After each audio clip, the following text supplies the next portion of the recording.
मृत्यू की घातपात, विवाहितेच्या मृत्यूला धक्कादायक वळण, हुंडाबळीचा आरोप. कोल्हापूर शहरातील सायबर चौक परिसरात घडलेल्या 23 वर्षीय विवाहितेच्या मृत्यू प्रकरणाला नवे वळण मिळाले असून मृत अस्मिता काटकर यांच्या माहेरच्यांनी सासरच्या मंडळींवर गंभीर आरोप केले आहेत. हा आत्महत्येचा प्रकार नसून हुंड्यासाठी आणि मुलगी झाल्याच्या कारणावरून अस्मिता यांची हत्या करण्यात आल्याचा आरोप त्यांच्या आईने केला आहे. मिळालेल्या माहितीनुसार अस्मिता यांना काही महिन्यांपूर्वी कन्यारत्न प्राप्त झाले होते. आगामी ऑगस्ट महिन्यात मुलीच्या बारशाचा कार्यक्रम होणार असल्याने घरात तयारी सुरू होती. अशातच त्यांच्या मृत्यूची घटना घडल्याने परिसरात खळबळ उडाली आहे. सुरुवातीला हा प्रकार आत्महत्येचा असल्याचे मानले जात होते. मात्र अस्मिता यांच्या आईने सासरच्या मंडळीकडून मुलगी झाल्याने आणि हुंड्याच्या मागणीसाठी सातत्याने छळ केला जात असल्याचा आरोप केला आहे. या छळातूनच मुलीचा जीव घेतल्याचा दावा त्यांनी केला आहे. दरम्यान या आरोपांमुळे प्रकरणाचे गांभीर्य वाढले असून तपासाची दिशाही बदलली आहे.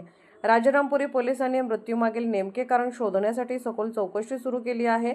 आत्महत्या, अपघाती मृत्यू की घातपात याबाबतचे सत्य तपासानंतरच स्पष्ट होणार आहे. या घटनेमुळे परिसरात हळहळ व्यक्त होत असून पोलिसांच्या तपासाकडे सर्वांचे लक्ष लागले आहे. पोलीस होप इंडिया न्यूज चॅनलला लाईक करा, शेअर करा आणि सबस्क्राईब करा.